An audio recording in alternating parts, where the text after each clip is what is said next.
Okay, this convinced me that moving Jakob is actually the correct move for the San Antonio Spurs. While I absolutely love Jakob and what he brings to us defensively, I just can't think of many great reasons to keep him around. I want some rest. Are we having fun yet? All right, so big shout out to Paul Garcia on Twitter for posting this. This is actually pretty eye-opening. If you will. So we're definitely going to look at this. Now, before we do, really quick, if you guys want to support the channel, I actually don't have anything up. If you want to support the channel, I don't know how you can support the channel. Oh, you can go to clanthemerchfan.com, link in the description. If you guys want to get some merch, please do. I am definitely backed up still from the month of December, so give me some time to catch up there. But hey, I'm going in order, okay? So if you order now, you're going to be waiting, but that's just me being honest. But I do appreciate the love nonetheless. All right, so let's go ahead and look at this. So through 34 games, any paint shot from the Spurs centers Jakob Poeltl and Zach Collins is an efficient shot. So we all know that Jakob Poeltl pretty soon is going to be asking for some bucks. All right, now he's probably not going to be like a $30-some million center or whatnot. Like, I look at a player like John Collins who's making quite a bit, and I look at Jakob Poeltl and it's like, this is a deal. But if that center can make that type of money, I have no doubt that Jakob can demand a little bit more in the future, and rightfully so. But when it comes to the San Antonio Spurs, I don't know if he necessarily kind of does, kind of doesn't fit within our timeline. And as far as his archetype, I feel like you can get that in other places. Now, I don't think that Bassey's as good as Jakob by any means, okay? But at the same time, that is a archetype of that caliber, and you can get quite a few of those. And I think Jakob Poeltl would be more beneficial as far as what his skills are with a team that already has established superstars, so he can try to get a ring. But that's just my take. But this kind of solidified it for me. I already felt that way at the beginning of the season, but this made me feel that way even more. So if we look here, this is, and we can just read here, both players getting 1.37 points per shot in the paint. So if we look at here, this is Jakob Poeltl, and we can see that in the paint, 1.37, non-restricted area 1.11, restricted area 1.57. So let's look at these three, because this is no point, there's no point in looking at mid-range, corner three, or above the break three, because he doesn't attempt any. So yeah, this just doesn't matter. But if we, and I'm pretty sure even these attempts, these 12 attempts at mid-range, he was probably forced to shoot it. He probably didn't even want to shoot it. All right, so let's go ahead and look at here. So this is Zach Collins. Now, if you look at Zach Collins, this is lovely. I absolutely love the fact that he's been so balanced this season as far as what he's willing to take.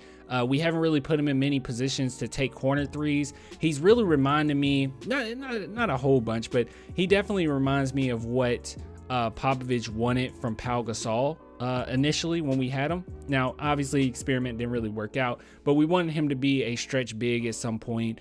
Get in the paint when he can, but for the most part, be more of a stretch big. And Zach Collins has came in, and he is not afraid to let it fly. Now, funny enough, above break three, I'm shocked that the field goal attempt is only 37 here. I would have assumed that it's more.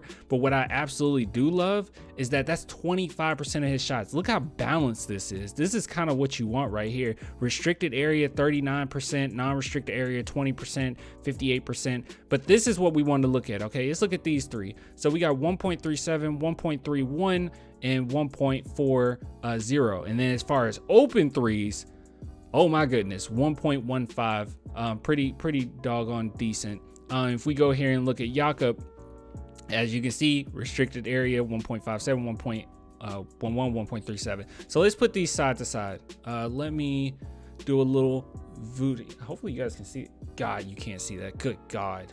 Oh, I suck so bad. Hold on, let's see if I can move this up, and then let's move you over. You can see that. Yeah, there we go. Yeah, that works. So yeah, you can see here that it's virtually, no, you can't. Hold on, give me a second.